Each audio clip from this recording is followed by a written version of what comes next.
देखिए 3 दिन पहले आए थे। आने वाले समय पे उन्होंने कहा था हमको साथ या पास वाली बैरक में रखा जाए, तो उनको बता दिया गया कि जेल में जो व्यवस्था है उसमें पुरुष और महिला बैरक का आपस में कॉन्टेक्ट ही नहीं होता, बिल्कुल पृथक होती हैं, तो दोनों को पृथक रूप से रखा गया है। स्वास्थ्य परीक्षण के तहत पाया गया कि नशे के आदी हैं, जैसा कि आप लोगों ने भी बताया नशे के आदी हैं, तो डॉक्टर से उनका स्वास्थ्य परीक्षण कराया गया। कारागार में नशा किसी भी तरह से प्राप्त नहीं हो सकता, जो भी विड्रॉल सिम्टम उसकी दवाई दी जा रही है।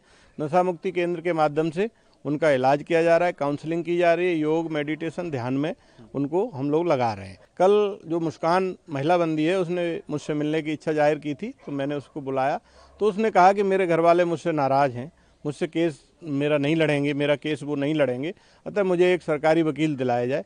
देखिए 3 दिन पहले आए थे। आने वाले समय पे उन्होंने कहा था हमको साथ या पास वाली बैरक में रखा जाए, तो उनको बता दिया गया कि जेल में जो व्यवस्था है उसमें पुरुष और महिला बैरक का आपस में कॉन्टेक्ट ही नहीं होता, बिल्कुल पृथक होती हैं, तो दोनों को पृथक रूप से रखा गया है। नंबर 1। नंबर 2, चूँकि ये जो भी कोई भी बंदी आता है उसको हम स्वास्थ्य परीक्षण कराते हैं।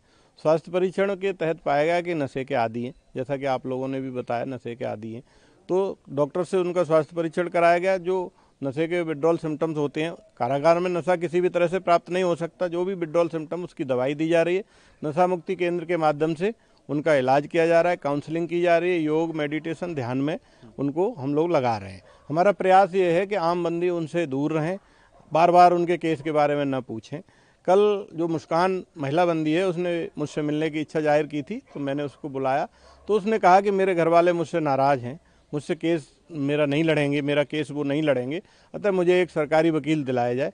इसी के तहत एक प्रार्थना पत्र लेकर के हम लोग माननीय न्यायालय को भेज रहे हैं, क्योंकि बंदी का ये अधिकार होता है।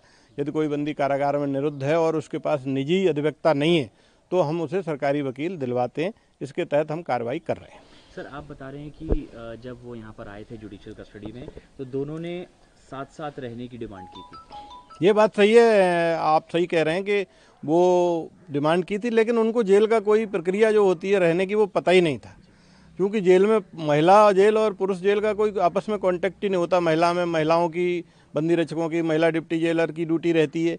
पुरुष जेल में बिल्कुल अलग होती है, जो कि आपस में लगभग आधा किलोमीटर दूर हैं, कोई संपर्क ही नहीं होता। तो उनको बता दिया गया जेल की प्रक्रिया कि यहाँ पर साथ साथ या पास पास नहीं रह सकते, तो उनको समझा दिया गया, उसके बाद वो मान गए। सर, एक सवाल ये है कि आप बता रहे हैं दोनों ड्रग्स के आदी हैं, तो क्या सर इन लोगों ने डिमांड की ड्रग्स की, और क्या इनको डॉक्टर से परामर्श कराया गया सर? ये बात सही है कि वो ड्रग्स की डिमांड तो नहीं की, लेकिन चूंकि डॉक्टर कोई भी बंदी आता है तो स्वास्थ्य परीक्षण करता है। डॉक्टर हमें बताता है कि ये बंदी नशे का है, तो उसको एक तो नशा मुक्ति केंद्र में उपचार कराया जाता है। दूसरा, जो विड्रॉल सिम्टम आते हैं काफ़ी दिनों से, यदि बंदी नशा ले रहे होते हैं, काफ़ी बंदी इस तरह के आते हैं, तो उनका हम जो विड्रॉल सिम्टम रोकने के लिए उपचार है, दवाइयाँ हैं, वो भी दी जाती है। तो उनको दवाइयाँ दी जा रही हैं। अब उनकी धीरे धीरे दिनचर्या सामान्य हो रही है। योग ध्यान और मेडिटेशन के माध्यम से जो कारागार का सुधारात्मक रवैया और सुधारात्मक काम है, उसके तहत 10 से 15 दिन में उनकी नशे की आदत छूट जाएगी। दोनों ही सर नशे के आदी हैं? जी, दोनों को दवाइयाँ दी जा रही हैं। सर, इसके अलावा जिस तरह से मुस्कान ने डिमांड की सरकारी वकील की, तो क्या साहिल ने भी कुछ ऐसा बताया, या फिर उसी की फैमिली लड़ेगी केस? नहीं, साहिल से भी पूछा गया था कि आपको सरकारी वकील चाहिए, कि उन्होंने अभी निर्णय नहीं लिया है।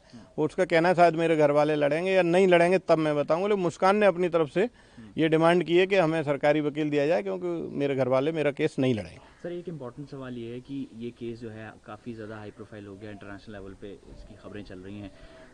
हमने कोर्ट में भी देखा जो भी चीज़ें हुई, तो जेल के अंदर सर इनकी सुरक्षा को लेकर क्या खास कदम आप लोगों की तरफ से उठाए गए? देखिए, सुरक्षा पर बहुत ज़्यादा टिप्पणी तो नहीं की जा सकती, और माननीय न्यायालय में चूंकि प्रकरण है, तो माननीय न्यायालय की प्रक्रिया और हाई प्रोफाइल केस के बारे में भी बहुत ज़्यादा टिप्पणी नहीं की जा सकती। मैं सिर्फ इतना कहना चाहूँगा कि हम CCTVs के माध्यम से, महिला बंदी रक्षक और पुरुष बंदी रक्षकों के माध्यम से, महिला डिप्टी जेलर और पुरुष डिप्टी जेलर के माध्यम से, दोनों जेलरों के माध्यम से, और मैं स्वयं सुरक्षा का पूर्ण ध्यान रख रहे हैं। तो सुरक्षा के ऊपर पूरी निगरानी रखे हुए हैं। प्रयास ये किया जा रहा है कि आम बंदियों से अभी ये थोड़ा सा अलग रहें, बार बार बंदी इस तरह की बातें न पूछें, और बार बार उनको केस के बारे में और ये सब याद न दिलाएं, ताकि डिप्रेशन और फ्रस्ट्रेशन लेवल कम रहे। क्या अलग अलग सर सेल में रखा गया है, मतलब सिंगल ही है, या फिर इनकी नहीं, अन्य बंदियों के साथ ही रखा गया, लेकिन थोड़ा सा पृथक और बातचीत कम करने के लिए निर्देश दिए गए हैं, ताकि बार बार इसी विषय पर चर्चा ना हो। Thank you so much. Thank you.